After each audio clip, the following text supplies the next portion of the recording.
Mobile hunters, if you're interested in upping your mobile game, then head to TETHRDNation.com and check out their saddle gear. There are a few things you can actually buy that will help you become a better deer hunter or give you the freedom to hunt any tree or any situation. This is the reason why I started saddle hunting in the first place and why I use Tethered's gear. I can honestly say that Tethered's saddle gear has changed how I hunt for the better. Big tree, little tree, from the ground, it doesn't matter. I'm untethered by my gear to hunt the best setup for the situation, instead of hunting for a tree that my gear can use. My current core setup consists of the Phantom saddle, tethered one sticks, and the Predator platform, along with an assortment of their accessories. So if you want to up your mobile game, head over to TETHRDNation.com. If you're like me, you spend lots of time poring over maps, looking at weather data, all in an effort to help predict when and where my best times to hunt will be. It'd be nice if there was a reliable source with all this information in one place. Enter the Spartan Forge app. Unlike some other predictive apps on the market, Spartan Forge was created from military combat intelligence experience tailored for hunters, and stands at the nexus of machine learning and white-tailed deer hunting. No more man-made algorithms. This is a predictive model based on real GPS collared deer data, historical and predictive weather, and the next level of mapping imagery, all at my fingertips. I've been using the iOS app this season, and it has replaced all my other mapping tools. Visit SpartanForge.ai and sign up today, or head to your iOS or Android app store. Use the promo code TRUTH to save some money and download it today.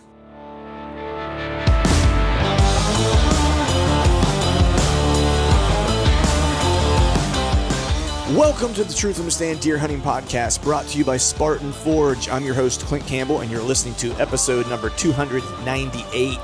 Today I'm joined by my good buddy Greg Godfrey of Tethered to talk whitetail plans and announce the saddle giveaway winner. So stay tuned.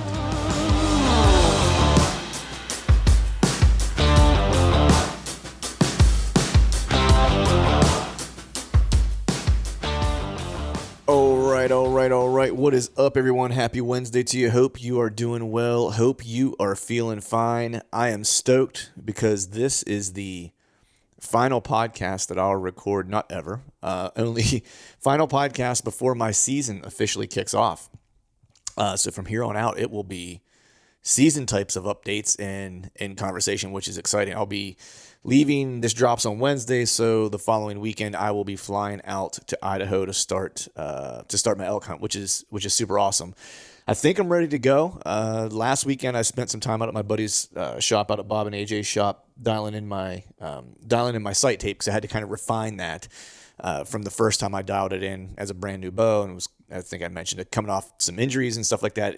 It seemed like I wasn't 100% dialed in. I was close, but it was just off enough where I wanted to go out and reconfigure my sight tape. I did that, and I was just ever so slightly off. But I'm glad I got that kind of taken care of. And so the next step after that was really I spent some time shooting broadheads, making sure that my broadheads were going to fly true. So have done that this past week. Am all good there. So basically from now till the end of the season, I'll basically only shoot broadheads at this point. The good news is that the up and down of the broadheads where it was dead on with my field points.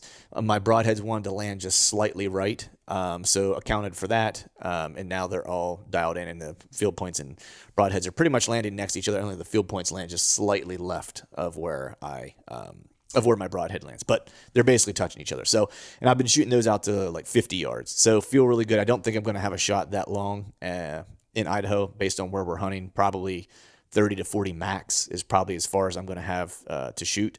So dialed everything in at 60, been shooting consistently between 50 and 55 yards. And then, of course, shooting a little closer range just to make sure I'm all kind of good to go and feel comfortable even at closer distances. It's weird. Sometimes I shoot better at long distance than I do short distance. I don't know if it's because mentally I feel like it's a chip shot, so my concentration just isn't quite there. So I always like to shoot, a variety of distances whenever I'm kind of getting dialed in for the season. But other than that, man, I've been looking at the weather forecast for when I get out there. It's been crazy hot, like 96, 98 degrees, where I'm going to be kind of going into.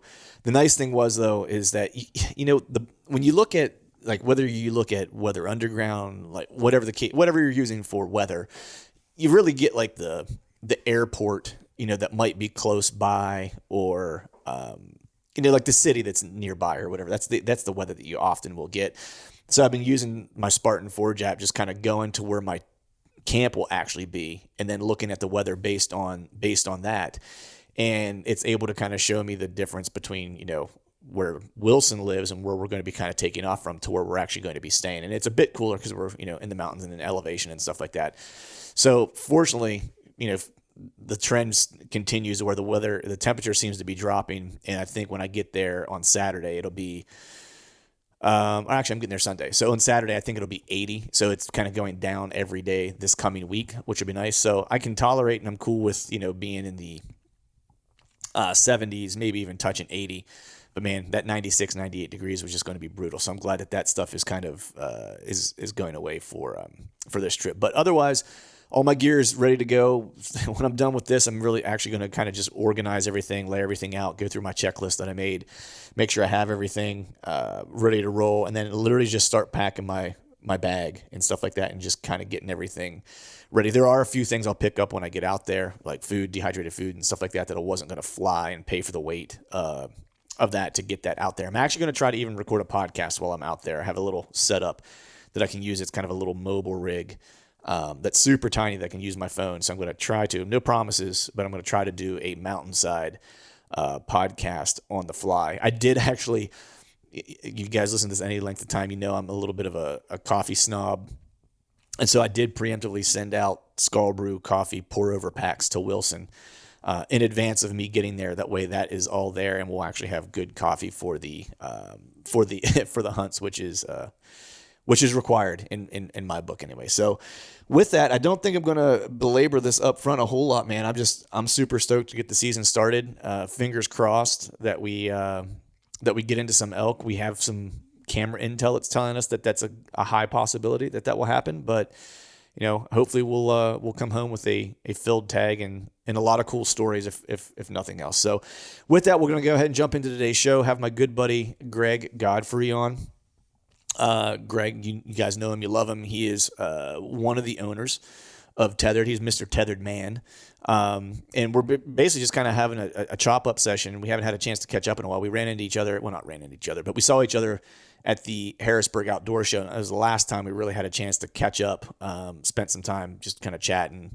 They came over to the Exodus house at one point to do a podcast, and we were able to catch up there as well, which was nice. But they got cool stuff happening at TETHRD as always. They've got a cool thing that's going on that they're doing this year with some hunters for 100 days. And so I think we'll talk a little bit about that. And then, of course, we are going to announce the TETHRD saddle giveaway during this podcast. So listen up if you entered to see if you are the lucky winner. So with that, for those of you whose season has already kicked off, I hope things are going well. I hope you're filling tags. For those of you about to rock, we salute you, and good luck this season. And we'll talk to you all soon. And as always, thank you all for listening. All right, folks, welcome back to another episode of the Truth from the Stand Deer Hunting Man, words, they're hard today. Podcast. I've got my good buddy, Mr. Greg Godfrey from TETHRD. What's going on, man?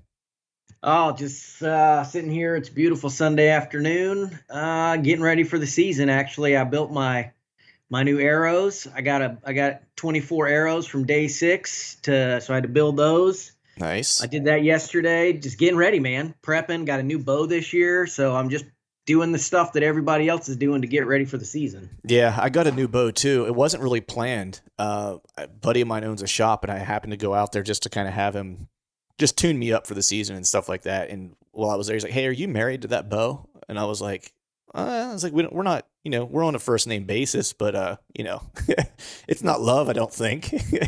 Yeah, we Netflix and chill, but I'm not sure if I want to pop a ring on the finger yet. Right. So he's never been a huge fan of Hoyt, but like the new Hoyts he had in, he was like, "Hey, shoot this." And so I shot it, and I was like, "All right, done deal." And so I ended up with the new carbon fiber. And so Nice. Yeah, it's pretty sweet. And so I've been shooting the RX-7 or? Yeah, the RX-7, 30-inch axle to axle. I was shooting the Matthews VXR 28. So it was like, that was a great bow. I loved that bow, but just, this was one of those bows, as soon as he put it in my hand, it felt actually more familiar and better than the bow I had been shooting for 2 years. So I was kind of like, all right, if it feels that good, it's probably worth making a switch. So, I like Hoyt bows. I shot Hoyt bows for a long time. I had the RX-3, I had the RX-4, and then I shot a Hoyt Cybertech.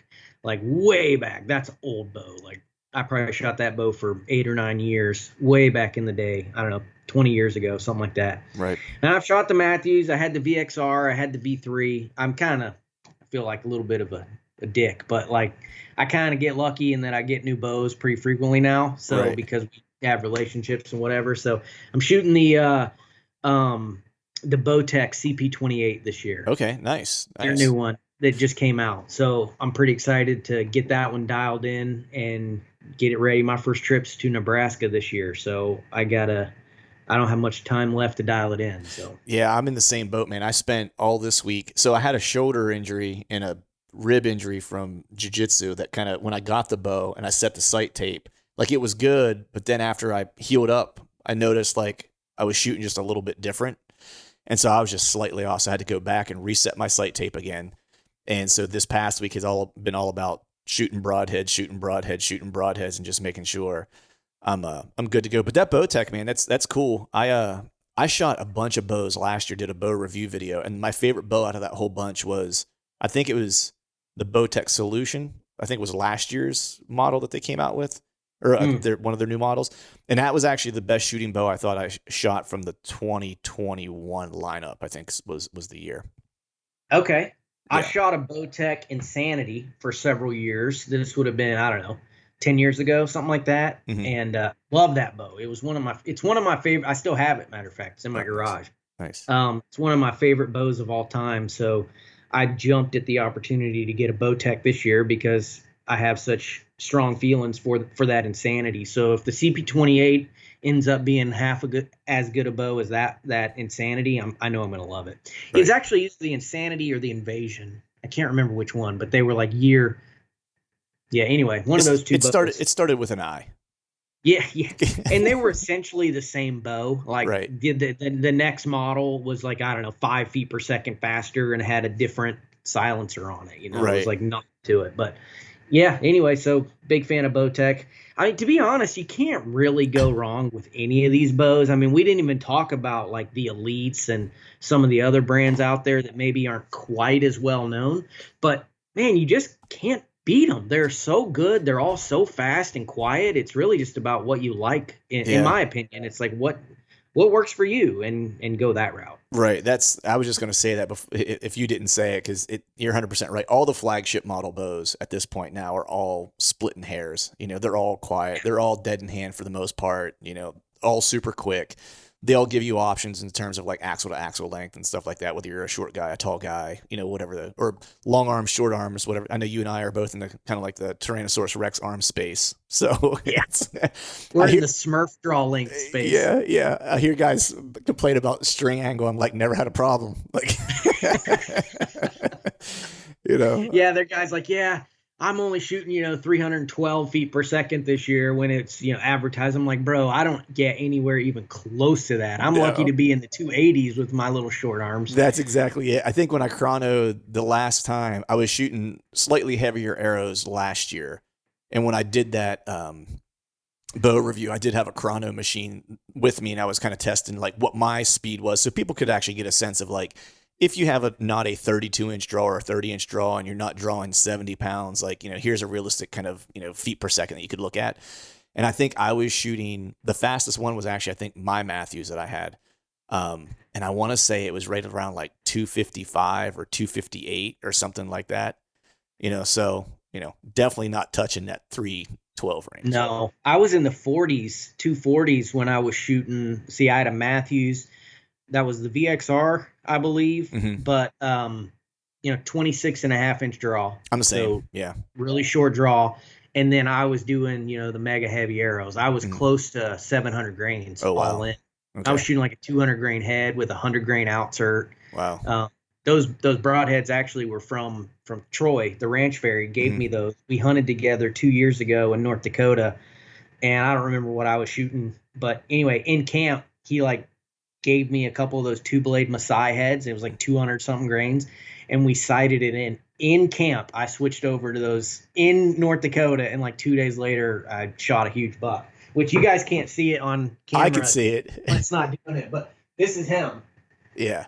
Yeah, I'm showing Clint the deer right now. I got the skull mount in my office. This is a nice buck. Yeah. So shot this deer like, I don't know, 3 days after Troy gave me those broadheads. And That's a nice enough buck, dude. I would just walk around with that. I would get like a frame pack, and anywhere I went, I would just strap it to the back and walk around with it. It's a great buck. It was a really cool story too. The way the video was awesome too. Video was awesome. I shot that buck right in the throat. In hindsight, I was so jacked. This is the first week of September, and I hadn't shot. Typically I like to, in the past, I don't really do it anymore because now I go somewhere fun the first week of September. But used to, I'd break my season in with like a few does or something early. Right. Get the kinks worked out, get the nerves worked out a little bit, and then you're ready to hunt antlers. But that was like the first deer I shot that year and came in. I was so nervous that something was going to go wrong. And so he gave me a straight ahead shot at, I don't know, 12, 14 yards, something like that. He was real close. And I just put it right on his throat, shot him right in the heart. I mean, he didn't go 40 yards. No. And it was a murder scene. There was blood everywhere. Yeah. But those big, heavy broadheads, super razor sharp, like scary sharp, like cut you accidentally if you're not careful sharp. Man, it makes a huge difference. Yeah. I went backwards this year. I'm Okay. not shooting quite as heavy anymore. I went down to, I still shoot that 100 grain outsert on the front of my arrows, but I'm only shooting 125 grain heads this year. Okay. A little bit more manageable. I think my total arrow weight is slightly over 500 grains this year. Okay. And the reason I went down was just because I have such a short draw length. The distance, the pin gap was it's kind of ridiculous for me. So if I was off just a little bit, that error was just magnified. So I reduced my arrow weight down just to try to tighten that shot group up a little bit. Yeah. I switched arrows this year, and my arrow weight is probably like 40 grains lighter than it was before. Yeah. And I saw a little bit of a difference. My pin gap wasn't unmanageable because I was probably only really shooting like right around 500 grains before, and now I'm probably like right around 460 something, I think is where my arrows are at now. And I'm having a little bit flatter trajectory, so it's like my groups are a little tighter, especially because I shoot a single pin. So I set this is actually something I learned from Brian Broderick from Day 6 was we were just kind of talking about shooting single pin, and especially for hunting whitetails, like how he sets things up. And with a single pin, he'll set it at whatever the yardage happens to be, whether it's 25, 26. Like, I shoot a 30-yard target, hold it on the bullseye or the center, whatever thing you're aiming at, and then you want that arrow to hit roughly 3 inches below that bullseye mark that you're trying to hit. Whatever yardage that is for that pin at 30 yards, leave it there, because now whenever you're closer and you have a high angle shot, like, you want to hit just a little high because you're going to have that angle that goes down. And then whenever you're shooting at a distance out around 30 yards, you're already accounting for that string creep where a deer wants to drop, because they're going to drop about 3 inches. If you're center mass, you're still in the vitals, even if they drop. And so the whole thing was to take the guesswork out of it, was like take my brain out of it. And now all I ever have to do is just aim center mass. Like, I'm aiming center lungs. Holy crap. Yeah. I have never thought of it like that. Yeah. I never did either until, I did whatever podcast that was with him last year, maybe even 2 years ago. He told me that, and I was like, dude, that's a game changer right there. I was like, it makes life so much easier where I'm not changing my dial, and I'm not trying to say I need to hold a little high here or a little low here. It's like, I just always aim at the same spot. Pro tip. Not so pro tip. There you go. I'm speechless. Yeah, I think you're going to be shooting your bow this afternoon. Maybe change it. That's genius. It totally makes sense. Yeah. At first, I didn't understand it until he really broke it down and explained it to me. And then after he did, I was like, okay, yeah, that makes a ton of sense. I was like, because it just completely takes the guesswork out. With 30-yard shot, so even if you're, like you said, 3 inches low, if he does drop, that gives you like 6 inches. 6 inches to play with, exactly. because if he drops, you're still only 3 inches high. Yes. Yeah, that's pretty smart. So it allows you to basically use that whole 6-inch kill window that you have on a whitetail. Yeah. Essentially. So that's how I set all my stuff up. And usually for me, it ends up being like a 26-yard pin usually covers me out to 30, and anything in between. Because there's also that break point too. For me, it's usually always around like 15, 14 yards where even at 20, sit with a 26-yard pin, I shoot pretty flat. like anything under 15 or 14 yards where it's like it's almost not noticeable.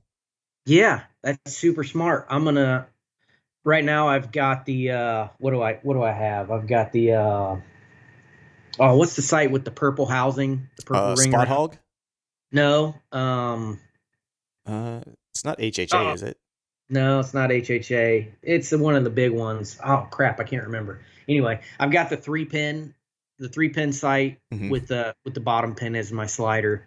That's always worked well for me. But maybe I'll screw around with that single pin. I don't really shoot long distances. I mean, the farthest shot I've ever taken at a whitetail ever in my life, I'm 41, been hunting since I was a teenager, is 34 yards. That's Yeah. the longest shot I've ever taken at a whitetail. So, it doesn't really matter if I have a 50, 60-yard pin. I just don't use them, unless I was going out west, and then that would be a totally different scenario. But Right. typically the way I hunt, I'm usually in thick cover. I don't hunt a lot of field edges because I hunt mostly public land just because that's what I have access to. Yep. Not because I don't want to hunt corn and bean fields. I just don't typically have a lot of options to do that. Right. So I'm typically in the cover, and I typically can't shoot more than 15, 20 yards anyway. So the 30-yard poke, that was in Missouri about 4 years ago. And so I'm really liking that single pin setup. I might take the other 2 pins off and go with that for now. Yeah, it's funny. I switched to a single pin because I was having some target panic several years ago. Or I shouldn't say target panic. I was anticipating the shot and punching things, and I switched to like a thumb release, and that helped a little bit. And then the big thing that helped me was actually switching to a single pin and shooting with both eyes open, because all of a sudden, like, if I don't know why or whatever it was, but it was the ability to kind of see my periphery, like had a lot to do with calming me down. Like I could see everything then. Like I didn't have like this tiny sight picture I was focusing on. I could get that tunnel vision. Yep. Yeah, and so those 2 things were like godsends for me. Like once I was started to do that, all of a sudden my shooting got way better. I got way more confident. I could shoot out the distance, with a lot more confidence. Same as you though. I shoot out the distance to practice just so shorter shots are right. More manageable. But even this Idaho trip that I have coming up, it's northern Idaho, so it's dense timber. So my furthest shot, maybe if we're in a meadow, it might be 40 yards, tops. Yeah. But most likely in the timber, it's going to be something like 30 yards and under. But yeah, and I'm like you. I still shoot long distances, 50, 60 yards for practice, but I don't anticipate shooting at a critter at that distance. Yeah, no, not at all. So me personally, just because I'm not the greatest shot in the world, so I kind of limit myself to those shorter distances. Yeah, I'm not Levi Morgan, so I ain't taking that shot. No. That's the net of it. As you get older, you hit animals, you wound them. Like that is the absolute worst. It happened to me last year. I made what I thought was a really good shot on a close broadside deer, and I only caught 1 lung, and I don't know, man. That's just the worst. So just having that amplified out at 50, 60 yards where me personally, I'm not knocking guys that can do it. That's cool. More power to you. It's just not me. So I'm not interested in wounding. I mean, I know nobody's interested in wounding. Right. But like nobody wants to do it. But I know that me personally, if I take a shot at 50 yards, there's a fair chance that I'm just going to wound it. And God, there's just nothing worse than sleeping on that. So, yeah. I think for me too, it's even knowing my limitations of my gear based on my biometrics. 26 and a half inch draw length. You know what I mean? It's like when I start taking a poke out to 50 and 60 yards, how much ass do I have when I get down range? Especially even on an elk where you have a bigger kill zone, but I still have to remember it's like I still only have a 26 and a half inch draw. You know what I mean? So if I hit something at 60 yards, do I get enough penetration to actually kill it ethically or not? And so that's the other part for me too, is just, I don't have a 30-inch draw and able to sling something down range at 300 feet per second, maybe a little different story at that point, but I'm with you. So man, 100%. I know you got caught in the rain with your boat the other day. So you got some boat prep going on or something like that? Is that what you said? I got a boat. I got a boat, it's an aluminum boat, John boat. It's a nice one. It's a Prodigy John boat, but it's a John boat. It's a do-all boat. So I'll throw deer and turkey, and we'll fish out of it and all that stuff. Yeah, I was doing a test ride with my wife. We went out and took it out on the river, and took my 2 labs. Mm-hmm. So we got in the boat and went out on the river, and got caught in the rain. It was kind of a disaster, but that's okay. That's what happens. It happens sometimes. Nice. I'm going to several states this year where boat access could be a big deal. Yeah. So I like having a boat. I've always hunted out of my kayak for years and years and years, but now I typically find myself now with a camera guy, mm-hmm. and so a kayak just doesn't work. Yeah. So I needed a boat, and I had a much smaller aluminum boat prior to the boat that I have now. It was a 14-foot, and it was really narrow. It was like 1436, I think, 36 wide, or maybe it was 48 wide. I don't remember, but it was narrow, small, didn't really handle, 2 guys in there. If you threw a deer in there and you had a camera guy and me, it was just not real conducive to that. Right. And then, I've got 2 teenage kids and 2 labs and my wife, so we couldn't all fit in there. So it just wasn't really practical. So I went to a slightly bigger boat, and I got an 18-foot John boat. So, we'll see how it shakes out. I'm excited to get it bloody. Nice. Yeah. I love me some boat access. I've looked at some small John boats, because it's to your point, it's like I like using my kayak, that I have. It's a pretty slick new canoe. I've got a little trolling motor on it, so I don't have to do a whole lot of paddling. Yeah. It's a great piece. But there have been some places where I've gone where I was like, man, I don't know if the water was a little bit too big, put it that way, to where I was like, I don't know that I'm feel real good about, paddling or even trolling across this piece of water. And then if I happen to throw a deer in here, I don't know if I'm real comfortable with as big as this water is, because you get to some of the stuff I manage around here isn't too bad, but I've been to a couple places where, when I was in Missouri with Zach, whenever we were doing the film stuff, there was one spot we went to where there was some decent sized water, and he had a boat with him, so we were using that. Yep. And I was just thinking to myself, man, if I was here solo and I just had my canoe or my kayak, I was like, I don't know that I would venture into some of the places that we went to, because it was just, you get some of those choppy waters whenever you get that bigger open water, I guess is one way to kind of put it. We start to get a little bit of current and stuff like that. It could get weird real quick. Well, and around here where I live in Southeast Georgia, in Savannah, our rivers are very tidal, because the tides here are bananas. We'll have 2 a day. We have 2 tides a day, and it could be an 8-9 foot tide. And so the rivers, like I live right on the coast, so the rivers are very tidal. And, a nice, slow, easy river, 3 hours later when the tide switches, it can be a raging rapid. I mean, it can be really bad. I was up hunting Fort Stewart military installation, and I went way up in this little river channel, and I hunted that afternoon on this little island, and then coming back out in the dark in my kayak by myself. Nobody knew where I was. And the tide switched, and it was going out, and man, it was cooking. And I was like flying down this river, and there was a blowdown across it that I knew was going to be a problem. Right. And coming upriver, I was able to kind of grab the tree and pull myself around under the branch and stuff. It was no big deal. I knew it was going to be a little sketchy coming out in the dark, but I didn't anticipate the river going so fast. Right. And it just pushed me right into that blowdown, turned me completely sideways in the dark, by myself. And it was sketchy. Like, if it had tunked me over, thank God it didn't, but it was really close. And that kind of messed with my brain a little bit. I was like, man, if I'd have gone under here, there is a high likelihood that something really bad could have happened. Yeah. So anyways, that messed me up, man. I was like, man, I don't want to get in that situation ever again. Right. So that's when I bought my aluminum boat and started hunting out of that. So right. Yeah. Yeah. Boats are fun. I like them. They're money pits, but they're fun. I like to have it when you want it. It's nice to have one. Yeah. Yeah. I mean, being out in the middle of water in the dark in a kayak is a little unnerving to begin with, just in general, at least for me.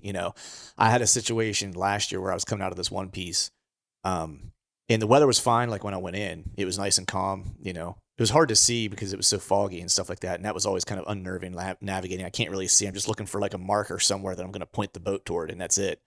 But then like the weather turned while I was hunting, and it just, like the temperature dropped, the wind started ripping, And like there's a small bit of current in this one place, this one body of water. It kind of goes one way in the evenings and another way in the mornings. So it just depends on like I guess which dam they have open. I guess might be one way to think about it. And I went to come out, and the wind was ripping so hard that I didn't think I was actually going to be able to make it out because like the wind was, and I was going against the current, and I was going against the wind, and it just felt like I wasn't moving. And I was like. Yeah, and I'm like, man, I'm out in the middle of this water going like, at that point, I started thinking about if I can just get it to shore, then I'll hike like however far I got to hike, and I'll just dock the boat and I'll figure it out tomorrow because I just really didn't think I was going to make it out. But yeah, it can be sketchy. Yeah, and of course you've got like all this gear on and stuff like that too. So if it dumps you, even with a life vest, you know what I mean? It's like your boots fill up or whatever. I usually wear waders because I got to wade part of the way in to launch the boat, and then I have to wade to wherever I dock it to where I hunt, because I can't get all the way in. So I have to wade, do a little bit of wading. So I usually have waders on. I'm like, yeah, if I flip over and I fill my boots full of water, I was like, that's gonna be a bad scene real quick. Yeah, not to mention possibly losing, your camera gear, your backpack, your bow, your rifle, all that stuff. So yeah. I did learn a lesson from Parker. I actually I have like real tether thin, everything down. Yeah, I tether everything down so nothing. If it does roll, that at least everything stays with the boat. But yep, and I always did the same thing in my kayak. But you never know though. At the same time, like you flip it like where I hunt, it gets caught in brush or something underneath the water. Like there's a million things that could go wrong. So. Yeah, so I upgraded to a little bit bigger boat, but I still have my kayak. I've got an Old Town canoe or kayak right now that I like a lot, but nice. I typically just use that for fishing now, and then for hunting, I'll just use the John boat, the aluminum boat. Nice. Speaking of tethering things down, man, you guys had a big move for tethered this year, man. You guys have been crazy busy this year on the tethered front. Crazy busy. We moved from the headquarters, from Minnesota to just south of Nashville, Tennessee. And that was busy, super busy. We got Ernie, my business partner, moved. They moved from Minnesota down to Tennessee, and a lot of the fulfillment side of the business, they're all moved there to Columbia. I'm still waiting to get there. Hopefully by December I'll be there. But yeah, it's been busy, man. Changing locations we've been super busy. Changing locations, new products, like doing the whole, trade show circuit. Trying to fit in some hunting, it's like, yeah, it's a lot. And then we had this safety recall on our one sticks, which has been, a huge process. It's pretty frustrating, but it is what it is. We're only going to have it's like a 0.0. I don't remember the numbers. I'd have to ask Ernie, but it's less than 1% of the sticks that are going to be actually, affected. But we went ahead and decided to do them all just to be super safe because, we feel like that's the right way to do it. Yeah. It's going to cost like so much money and so many man hours, but it's the right thing to do. But it's super stressful and a lot of work. You got to test every single one of them by hand. So that's been a long process. And so, super busy, and we got a lot of stuff happening this fall. So it's nice. A lot. It's a lot. Well, I think that's start your own business. They said it'll be fun. It'll be fun. They said you'll get to hunt a lot. They said. Yeah, exactly.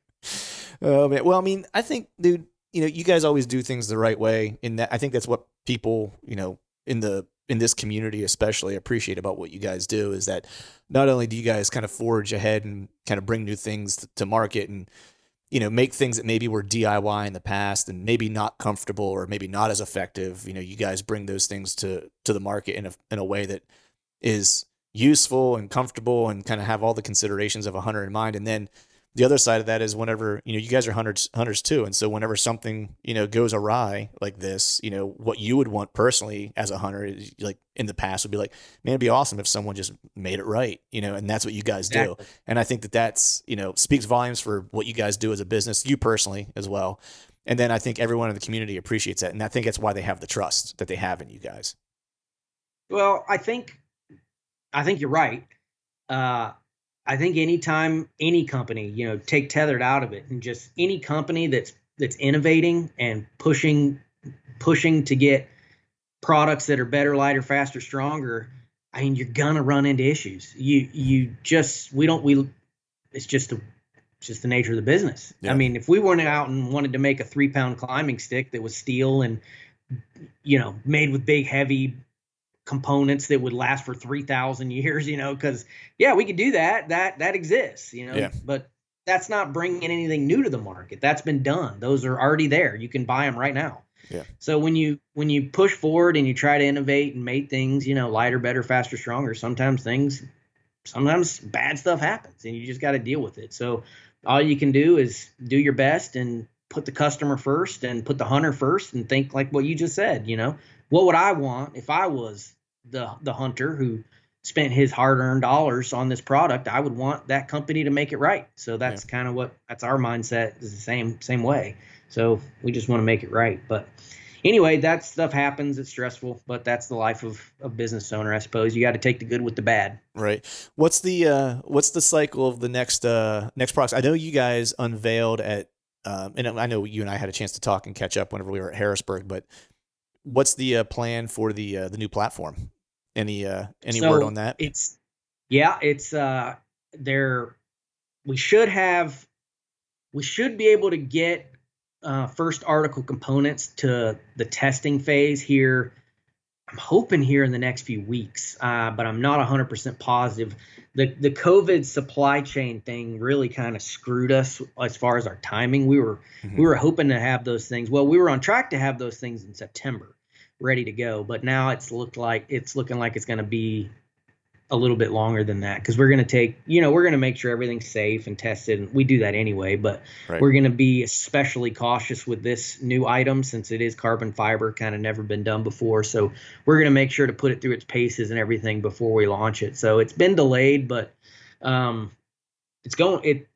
still looks really awesome. I mean, I can't wait to get this thing. That platform should be like 2 pounds. That's crazy, which is ridiculous for the small one, and then like 3 pounds for the big one. Which is bananas. But yeah, it's still on track to get launched this year. I just think it's going to get delayed, maybe several weeks to even a month or so. Right. So fingers crossed we have it out in October. We also got a pack that's coming out. Dude, I am so like, I love this pack. Dude. So I had Carl was on right after we all kind of got back from Harrisburg and stuff like that. He came on the show and we had a chance to catch up, and we alluded to it in that he wasn't letting the cat out of the bag a whole lot at that point. I did have a chance, of course, to see it while we were all kind of together in Harrisburg, and I am like frothing at the mouth to get that pack. Like that is like the one thing I am probably anticipating more than anything. I can live with most other stuff, right? Like, yeah, like I'm looking forward to the carbon platform coming out. But my Predator platform works great. You know what I mean? So it's like, to have something that's a little bit lighter, would love that. But the pack is like the one thing I think for saddle hunters, at least in my opinion, because I've searched every year. I've looked for something different to try to fit what I needed it to do.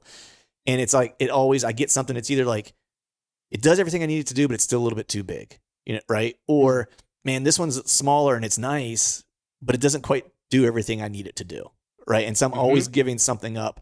And whenever I was able to see the prototype you guys had, at Harrisburg that Carl had, I think, I looked at it and I remember I looked at it and it had like your patch on the back of it. And I was like, dude, what is that? I was like, I don't care about anything else at the show. I don't give two shits about any of the other stuff that's going on. What is that thing? Yeah. So talk to, as much as you can talk about it, what's the plans for that? It's pretty slick, man. We're making it in America, which we're super excited about. We make our Phantom saddles and our Predators and stuff. We make all that stuff in America. Some of our I guess less expensive items and non like safety stuff we make that stuff overseas. But we really are trying to bring as much of that as humanly possible back here stateside. Mm-hmm. So we decided that we were going to make the pack stateside. It's gonna be expensive, but there's just no two ways about it. You cannot have American workers making American quality products and then not have an American manufactured price tag. Right. This is the way it is. They're expensive. I mean, you look at any pack manufacturer out there that makes their stuff in America, like, you think about the Kafarus and the Mystery Ranches and those really high-end packs. Mm-hmm. They're all expensive. Yeah. The flip side is they'll last forever, right? Yeah. And if they don't, then they make it right. They fix it for you. So that's kind of that's the method we're going to use with the pack, is make it in America, make it bomb proof, but then also make it work for saddle hunters. And the thing I like about it, I've been hunting with different versions of it for 2 seasons now. This will be my 3rd season using this pack. Mm-hmm. And we've about got it to where, well, we've got it now to where it's badass. It's right. just awesome. It expands for late season if you want it. But then it's minimalist and small, very small footprint in the tree, which is important for me. Now, if you're the kind of guy that likes to take, I know you're not, Clint, but the folks listening, like if you're the guy that needs, a big Nalgene bottle of water, and you need several snacks, and you like to have a couple different things as backups just in case, and several extra layers just in case that you're probably not going to use. If you're a just in case kind of guy, it's probably in the pack for you. It's small in form, and that's the way we wanted it. We wanted it to work, to carry just what you needed and not a lot else. So that's kind of our ethos at Tethered is, minimalist with a purpose. So that's how it's going to be. But it looks really good. Dude, we're doing the prototype, coyote brown.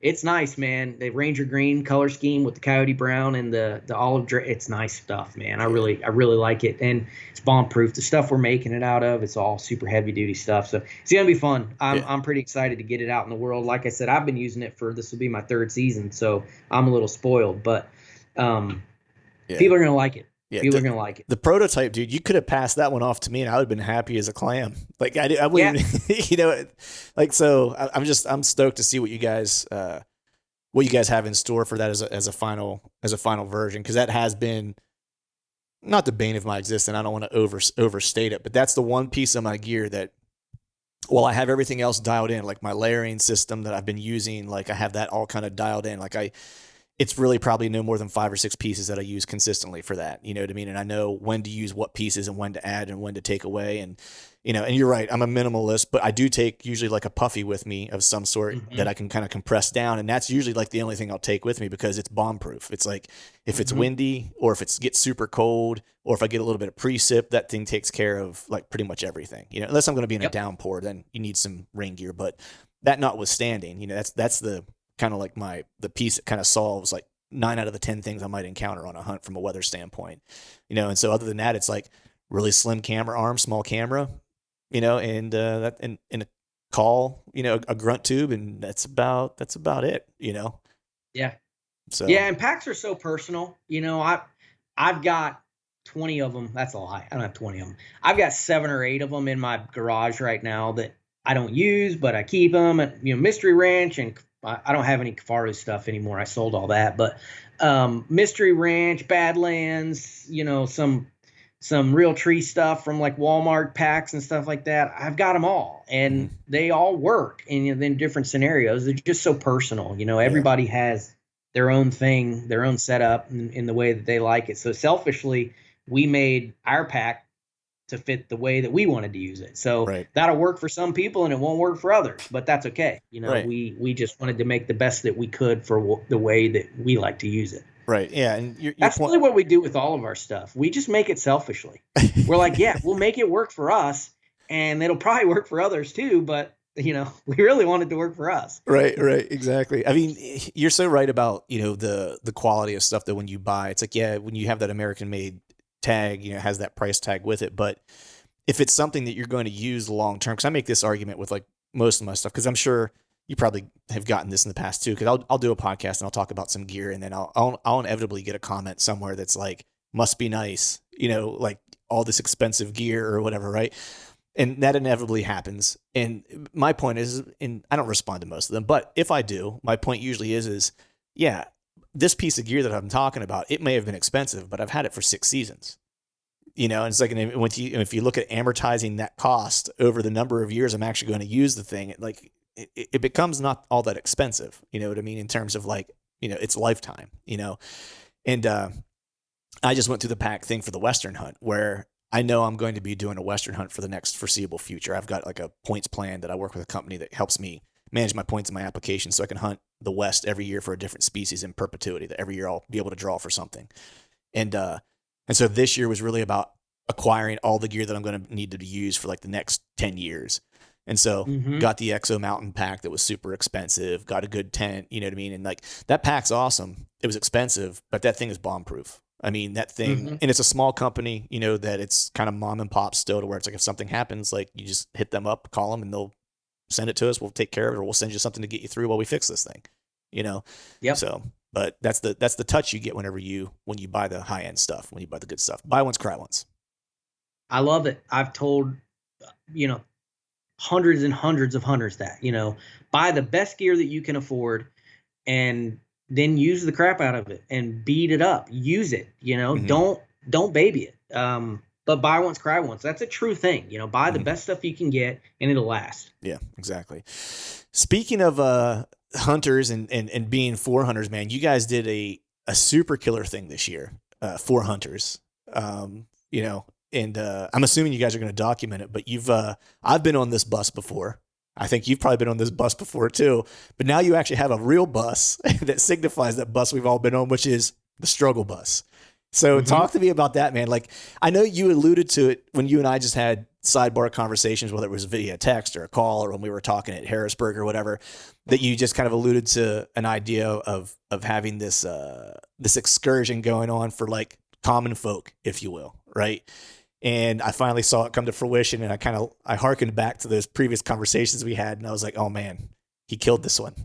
Like such a cool idea. So talk to me how the struggle bus came about and what that whole thing is.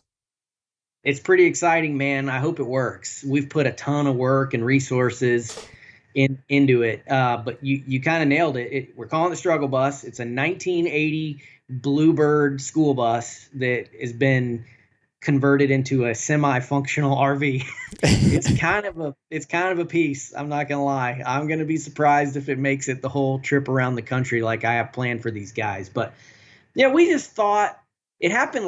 The conversation started last season with my interns. We had some, you know, young guys, 18-year-old, right out of high school, and they just enjoyed being the camera guys for us so much. They loved it. You know, it was, and I tried to put myself in that situation. You know, imagine I just graduated high school and I'm, you know, a hunting fanatic. Like that's the thing that I care about most in the world.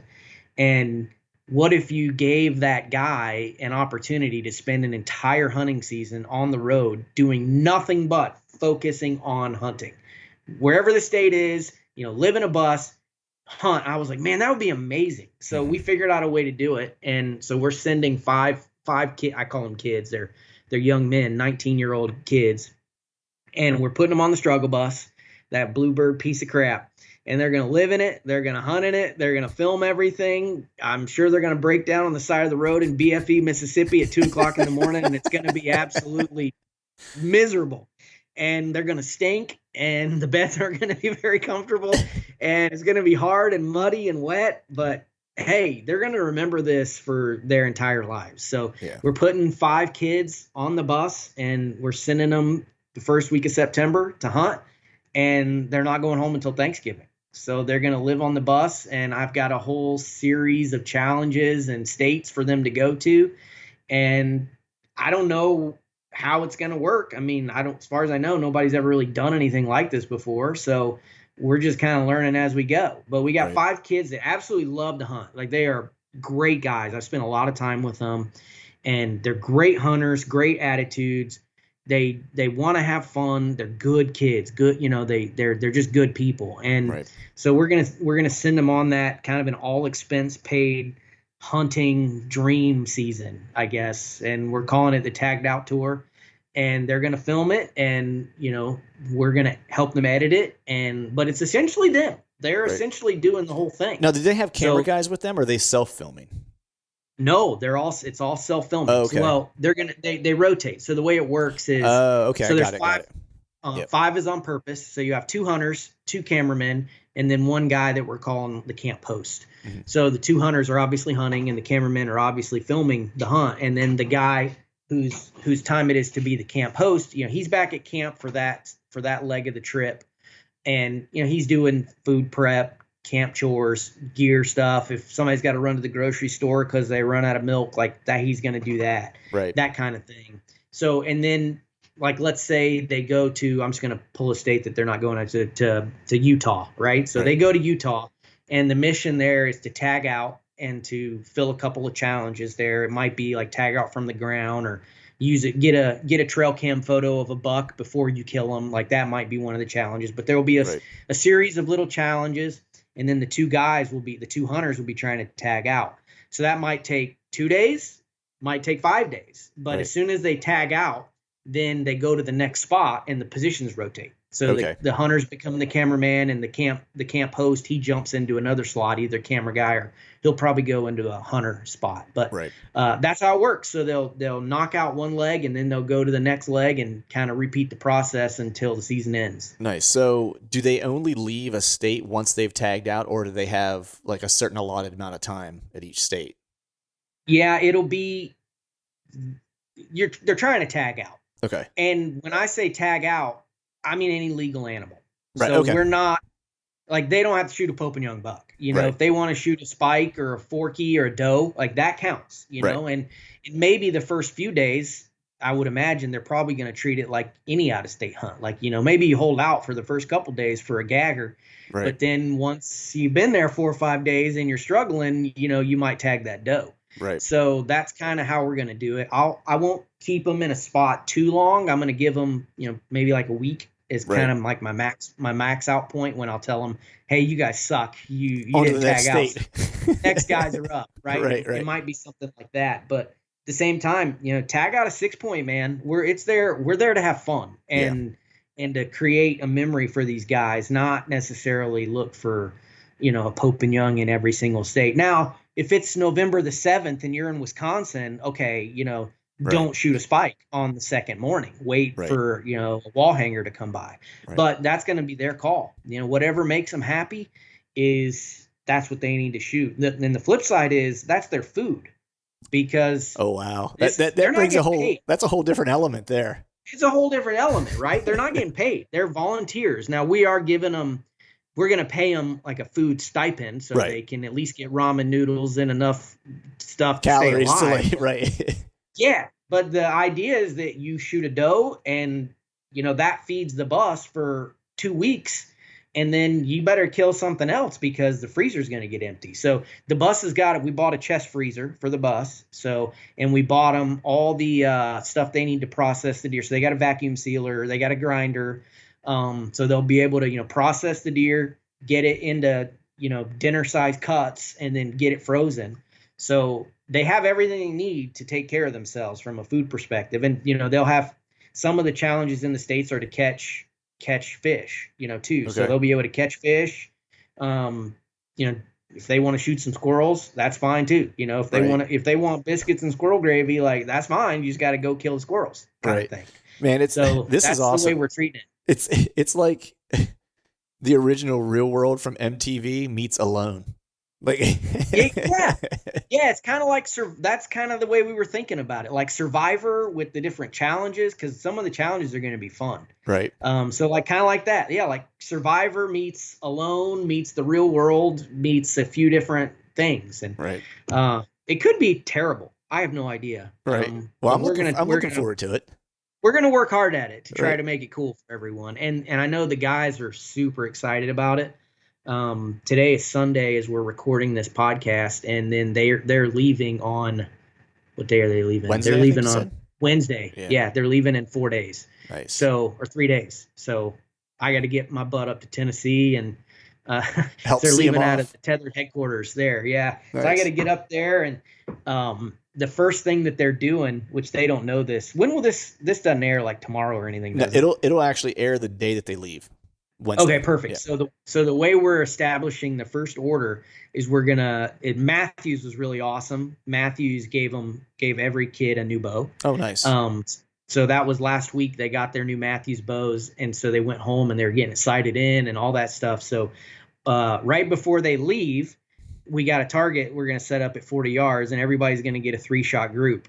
And wherever you rank in that competition is where you will what position you'll find yourself in. That's awesome. For the first state, which since it is airing then, I can go ahead and say it. The first state they're going to is Nebraska. Oh, nice. So, and So there's a chance, at killing a velvet buck in Yeah. Nebraska. So you want to have a really good 3-shot group, or else you're going to get stuck as the camp host for that first date, for and Velvet Week. you're gonna have to watch everybody else hunt that velvet buck. Oh, So that's awesome. I hope they're ready. All right, that's awesome, man. So speaking of hunt plans, first off, I can't wait to watch it, man. It's going to be an awesome series, and I'm sure it's going to be killer. Just like the shenanigans that'll go on. Like I kind of envision it being almost like a tour bus, like dudes being on tour, and there's always kind of crazy stuff that happens. So I'm looking forward. Well, you remember when you were 19? Oh man, yeah. Now imagine getting crammed into a 30-foot school bus with 4 other 19-year-olds. Like yeah. the propensity for mayhem is going to be high. Yeah, exactly. So what are your plans this fall, man? I know last year you were burning it at both ends as far as like travel hunts and stuff like that. So what are your plans for this upcoming fall as far as hunts you have going on?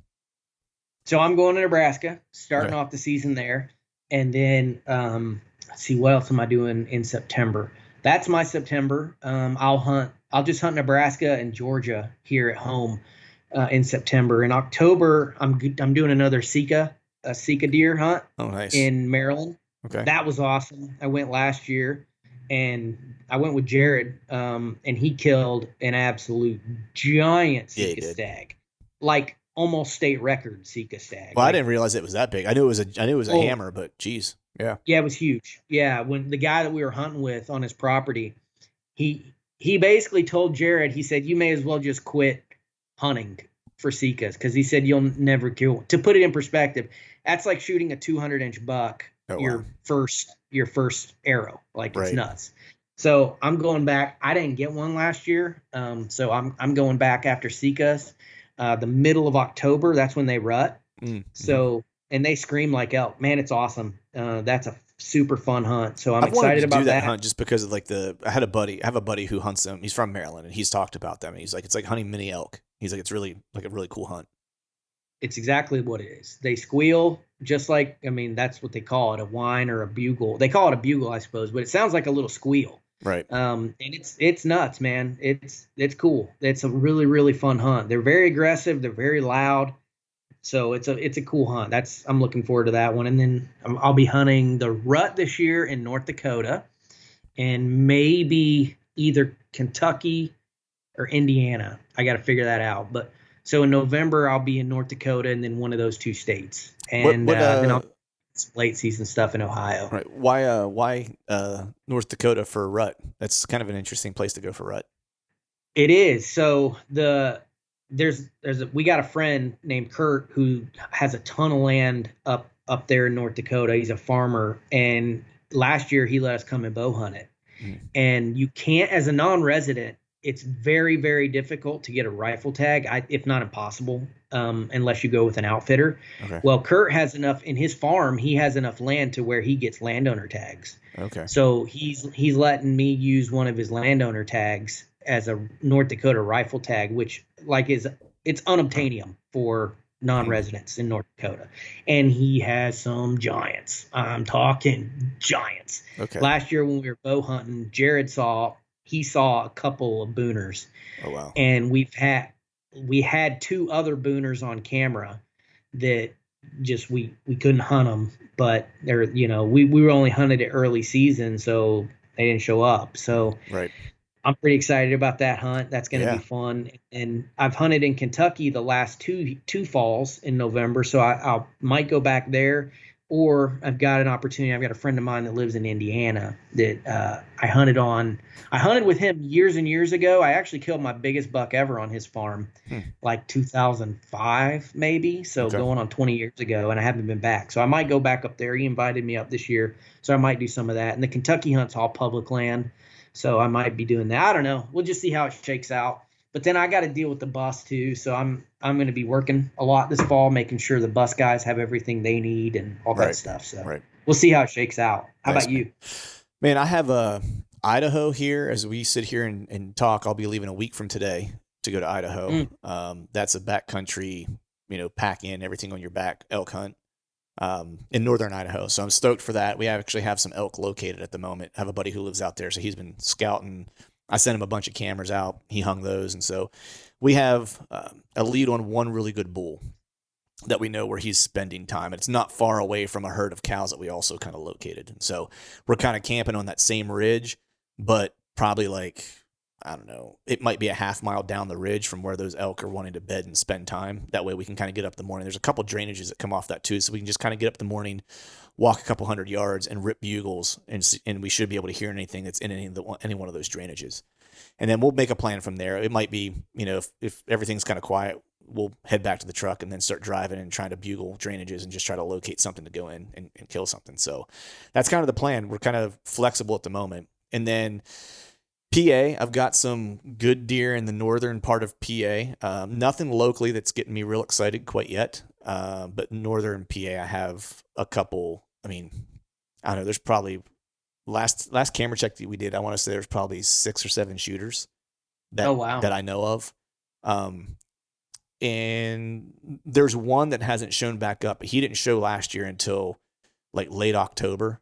And I know he's alive because I saw him in late December on trail camera after he dropped his left side. So he made it through gun season and all that stuff, and he made it. And last year he was probably like 160 inches, and he was a hammer. So, and this is like the mountains, so it's like straight up mountain buck hunting. So it's gnarly terrain and hard to find deer. There's not necessarily a ton of deer, but I've managed to find some pockets where there's some good deer. So that's that. And then I'm headed back to Kansas for redemption, just to try to fill a tag, because I had a couple close calls last year and just wasn't able to seal the deal. And so I'm like, all right, I'm going back. And I drew this year with no points. Like I didn't even have a point because I was like, my plan was either try to get Kansas with no points. And if I didn't get that, then I was probably going to go to the last place I was at in Missouri when I went to Missouri there 2 years ago. And that was kind of because it's over the counter. So I was like, I'll just go there if I don't draw Kansas. But I drew Kansas and I drew the unit that I wanted. So I'm going back exactly where I was at last year, because now I have a better idea of like what's going on and what to kind of look for. That was the hardest part. Like Chad killed that hammer. It was like day 6 or day 7, something like that. But it really took us until like mid-trip until we figured out how to kind of survey the land and understand what we were looking for to know whether deer were going to move or not. So I'm going to go right back to where I had probably the hunt of the last 3 days, because I had an encounter with 160-inch deer and then one that was probably like in the mid-150s. And all of them were within bow range. I just couldn't get a shot. So, and they were all on the ground. So taking that, I guess that whitetail adrenaline Jaron Scheffler approach, going to try to Navajo one. We're going to try to just run one down. Well, I tagged out in Kansas last year, my first trip to Kansas on the ground, accidentally on the ground. I was climbing a tree when I heard the buck making a rub. He was just destroying a tree, and I was 1 stick high, and I saw him, and I was like, there he is. And so I got down real fast, got behind the tree, and he came right to me, and I shot him at 10 yards, if that, on the ground, right in the chest, head on again. He was staring right at me, and I shot him right in the chest. And it's wild, man. I love that. Kansas has become, I mean, I've only hunted it once, but of all the places I've hunted, it's probably been my favorite, like even over Iowa. Now, so the thing about Kansas is it feels like there could be a show enough just in any little woodlot. That's how it felt to me when I was there. It felt like there were biggins everywhere, which is not a common feeling for hunting. Yeah. For me, it was I think it might've been Chad and those guys when I was on their show asked me this question, like what my favorite place to hunt was. And I said, for the actual hunting, I prefer Kansas. For the deer behavior, I prefer Iowa.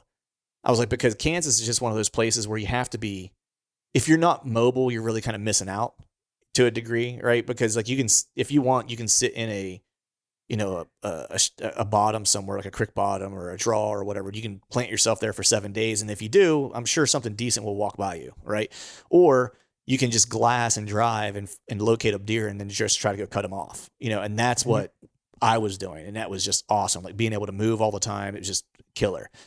However, I was like, Iowa, I saw deer behavior that I'd never seen before because the age structure is so right, and I was seeing a lot of bucks.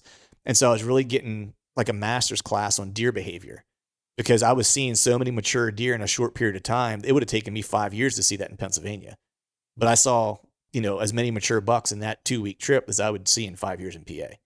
And so just watching deer and how they acted and how they approached each other, how they made rubs, how they made scrapes, and just like when they would walk in, how they would posture, just all that stuff. And I was like, and that was just bananas. I was like, it was like watching a hunting TV show play out in front of me pretty much every sit, and they weren't always giants, but it was like, it'd be a 3.5-year-old buck. And then maybe you'd see a 4-year-old over here and it would spook this little one. Then this guy would posture up and he'd rub a tree. It was just like the coolest thing, but from a hunting perspective, I would probably hunt Kansas 4 times to 1 time I would hunt Iowa. Like in terms of I would go back year after year after year to Kansas, and I'm fine with hunting Iowa every 4 years. I'll go hunt Kansas, and I just have a ball doing that. Yeah, I draw my Iowa tag next season. I could have drawn it this year. I had 4 points, so I probably could have drawn it this year. But with all the stuff we had happening, I just wanted to be. I didn't draw this year on purpose because I want to be able to. You like you said, you only go once every 5 years. So, and I've never been. This will be my first Iowa bow tag. So I'm going to do it next year, and when I can really focus on it, I can go early. I can go up and scout, and go hang cameras, do all the stuff that I really want to do to kind of maximize my chances. Go shed hunt, man. That was what I did. I went out. I started to march. Go turkey hunting. Yeah. I'll buy a turkey tag and go up there and try to scout / turkey hunt in the spring, and so that's what I'm going to do. That's my plan for Iowa next year. I'm going to try to draw it again next year. I'll have 4 points. We'll see if I can draw or not, because I know I think it might have been the year I went. I think Andy had 4 points and didn't draw, or maybe he had 5 points and didn't draw, or something like that. Well, I've got 5 in my pocket. You have, so you should be good. I'll draw with 5, so I pretty much can go wherever I want to go. Yeah, nice. That's awesome. Well, we'll have to talk offline where you're thinking of going, because I have some intel for you of a certain zone. I can help. Send it. Yeah, send it. So man, the last 2 questions, dude. You've been doing the saddle hunting thing for a long time, and I credit you for getting me into it. In your videos, especially when I started early on, you're to blame for all of this for me, I think is the way we can maybe put it. I don't know if that's a good thing or a bad thing. But you've used all kinds of stuff, everything from like DIY to like commercial products and stuff like that. And so I was just always curious, what is the one thing that you've picked up in the past where you were like, man, this is great. And then when you actually went to use it, you were like, yeah, this thing just isn't working out, or didn't work out how you thought it was going to, or whatever the case was. What is that one thing that sticks out in your mind where you were like so jazzed about, and then you look back in hindsight, you're like, yeah, that really wasn't all that great? So for me, it's a combo. I'm about to piss a lot of people off, but this is just my own personal opinion. I'm sure it works 100% great for others. It just wasn't for me. Matter of fact, one of my best friends in the world, Carl Kasuth, he swears by one sticking, and I know you like it too. That's all I use. It's just not for me, and I have a good reason why. I have 2 good reasons why. And it's really a 2-part thing that I didn't like, even though it's kind of the same thing. So spurs, climbing spurs, I used them forever, and then I'd rappel out of the tree. And that was great.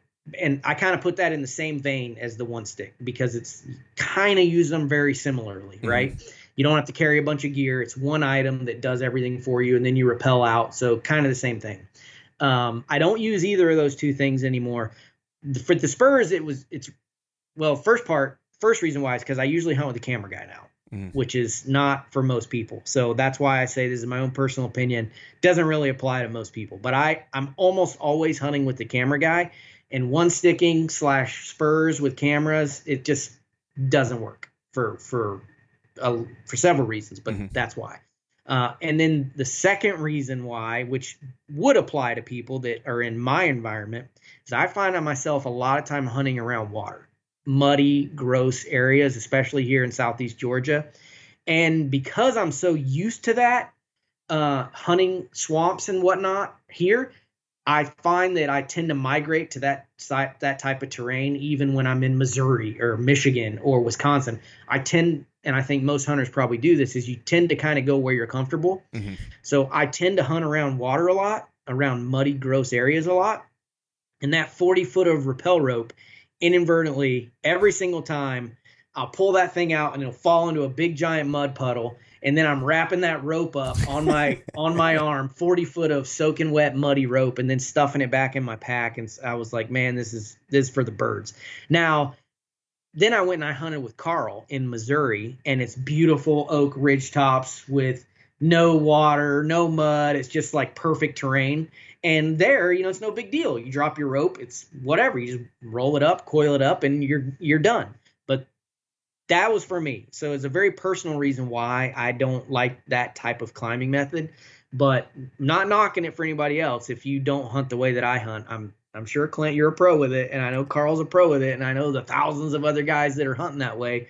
You guys are all better hunters than me. So that's why I had to put my caveat at the beginning that I was about to make people mad, because I don't like it. It's not for me, but I can see the value of it for other people. Right. Yeah. It was one of those things where I didn't think I was going to like it, to be honest. Like, I really kind of relegated it to, if I'm traveling somewhere and I know I'm going to be moving a lot, then I'll use it because I don't want to carry an extra stick if I don't have to.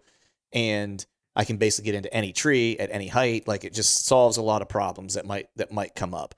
And I was kind of also relegating it to mainly like rut time frame, where I can get away with more movement and stuff like that as I'm climbing, because deer are a little stupider at that time. And I'm not really hunting specifically in and around beds necessarily. You know what I mean? So I'm a little further away from like like a bedding area and stuff like that, so I can get away with some more stuff.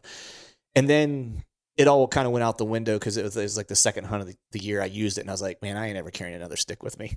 I was like, this is it, But I have had it get soaking wet, like it wasn't dropping it, but it was, a rainy day, and you're carrying around 40 foot of, for me, I carry only a little over 30, I think I want to say like 32 or 33 foot of rope. Okay.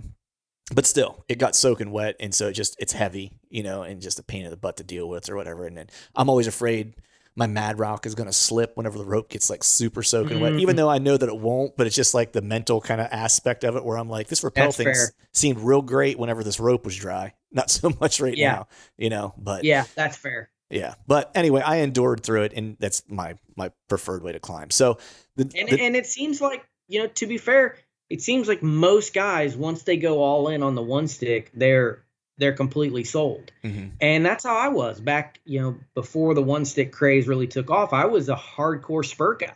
Mm-hmm. Like, I would take my little 3-pound carbon fiber spurs over anything. I could be up any tree. And, the problem is you get to areas where it's not legal. Yeah. You have to kind of look at the regulations and figure out what you can use. Yeah. And then you're stuck switching climbing methods. Like, oh, well, I can't hunt, whatever. I'll make up a state. I can't hunt Illinois because in Illinois, you can't use those. So I'd have to switch to sticks, and then, your system's all messed up. And your pack's all messed up now too, because you have everything layered in your pack. Yeah, exactly. That was why I kind of switched wholeheartedly to that, because I was like, now I can just deal with one system. It works everywhere I want to go. And I'm good to go. What is your favorite piece of gear that you can't go hunting without? Saddle gear excluded. So remove all the saddle stuff, because we know that's like required. So outside of that, what is like the one piece of gear that if you leave home without it, you will turn around and go get it? Yeah, if we're gonna take away saddles and climbing, I would say my Patagonia windproof puffy jacket. I know there's a lot of manufacturers that make a similar item. I just happen to have Patagonia from way back in the day, and when I was in Colorado doing a lot of ultralight backpacking and whatnot. So I have this Patagonia Nanopuff. It's windproof, super warm. It's a great layering piece. It's water resistant. It's not waterproof, but you get caught in a light shower, that jacket's fine. A really well-made windproof puffy is tough to beat. You talked about it earlier. It really does a lot of things, man. It's your rain gear. It's your insulator. It's your wind blocker. It's a great layering piece for when it gets really cold. I like to wear a heated vest when it gets really cold. And you put a good insulator on top of that heated vest, man, you can hunt in the teens and really cold temperatures without having to wear a big, bulky, heavy jacket. So that puffy, especially in the late season, mid to late season, that's tough to beat, man. I use the crap out of mine. And I could probably name 3 or 4 other pieces that are really, really versatile. But that puffy jacket is tough to beat, man. That's a do-all thing that I carry with me. I mean, pretty much even in September, like when I go to Nebraska, the nights could get chilly, in the 40s and 50s, maybe, just depending on what happens. Like the first year I went to North Dakota, it was September 1st, and at night it was below freezing. it was 31 degrees at night, and I had the puffy. So that it kind of, I'll just carry that puffy with me from day one through the end of December or January when I quit hunting. That's just it, man. And I'm right there with you. You and I kind of nerded it out about puffies when we were at Harrisburg talking, because it's just, I'm the same way as you, where that thing goes in my kit from the opening day to, unless it's like crazy, crazy hot, and then I'm not going to carry it with me. But typically it's like if I'm going in the morning, even earlier in the season, there's a little nip in the air, and I don't want to wear like a hoodie and another long sleeve or like a bunch of layers. It's like I'll literally just put on a light shirt and throw that on, and I'll use that to get in. And once I get in and I get climbed in, I'll just stuff it away, and then I'm done. I'm only taking one other article with me. That's right. And that's the thing that it does for me, because like, just like you said, like that thing gets me through the entire season, because I will use it earlier in the year when it gets nippy, but during rut and when you get into late season, like my setup is really just like a base layer, a Fanatic hoodie, and then that puffy if it's cold enough, and then a Stratus vest, and I'll mix and match those layers from September all the way through until the end of January, and that's the only thing I'll wear, and that's it. So yeah, it's certainly I'm a believer, and there's a lot of brands that make them. Sitka makes a great one. First Light just came out with a new puffy vest this year. There's lots of other camo brands that make them. I mean, Fleet makes a great puffy vest. I'm big fan of that brand. Big fan of a lot of brands out there. First Light, I wear almost all First Light camo. I like a lot of their stuff. The only issue I have with First Light is the windproof layers. We can nerd out about camo and whatnot, but I like my puffy has to be windproof. So if you're in the market for a good puffy vest, there's lots of brands that make them, like I said, but make sure it's got, I recommend Primaloft. I recommend synthetic. So the Primaloft Gold or the new Primaloft stuff that they just came out with, I think it's called like Aerogel or something like that. I can't remember, but get a really, really, really good synthetic insulation. Don't get down, only because down, even though they have hydrophobic down now, it's still not as good when wet as a synthetic insulation like Primaloft. So I recommend a windproof layer and a good synthetic insulation like Primaloft, and then a good DWR treating on the outside so it's water repellent. It's not rain gear, but a light mist or snow or something like that, you're going to be just fine. Yeah, and then other than that, I don't care what brand is on it. I don't care if it's Mountain Hardwear or Patagonia or Sitka or First Light or Walmart. It doesn't matter. Right. As long as it's windproof, has really good insulation and that DWR coating. I bought mine used, in 2011 when I was stationed in Fort Carson. It's Patagonia Nanopuff. I bought it on eBay for like $100, and I've had that thing forever. Actually, I just replaced it last year. I bought a new one, but it's the exact same jacket. Right. I just bought it in a hunter-friendly color because mine was like Smurf blue, and so I always had to layer other stuff on top of it because I didn't want to wear that as an outer layer. Right. But so last year I bought a green one, like an olive green. Right. But it's the same thing. It's Patagonia Nanopuff.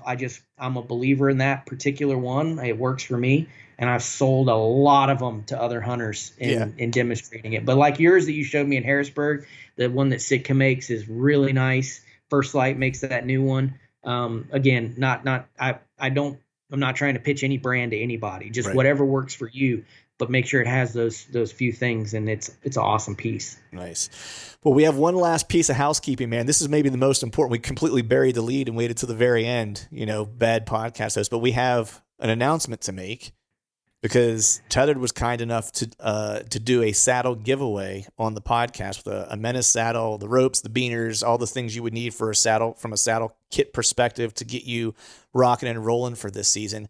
And everyone wrote in reviews and ratings and stuff like that for the podcast. So thank you for everyone who did that to enter the drawing. And we have a final name in the winter. Yeah. I started the podcast with bad words and not being able to speak, and now I'm ending the same way I started. So that's good. Everything comes full circle. But Greg is going to do the honors and make the announcement of the winner of the giveaway. Yeah. So thanks everyone for hooking Clint up. Those reviews and everything I know helps make Truth from the Stand. It helps with all of his stuff for making his podcast visible, which helps hunters. So that's a good thing. So thanks for everybody for writing in those comments and reviews. And Mr. Swift, first name Nick, you are the winner. Nick Swift, you got it. So Clint will be hooking you up with all that gear. And if you have any sort of questions, comments, concerns that Clint can't answer, which I know he'll be able to, but just on a flyer that's something out of left field that he can't answer for you, Nick, you can always hit me up or anybody else at Tethered, and we can make sure that you have everything that you need to get swinging in a tree this year. Awesome. I appreciate you guys, man. Nick, I will get a hold of you via IG. We'll get your mailing address and all that good information so we can get stuff sent out to you. Greg, I appreciate you coming on, brother, and spending your Sunday afternoon with me. I will let you get going back in the – what's the temperature in Georgia right now? Oh, it's hot. It's 90-something.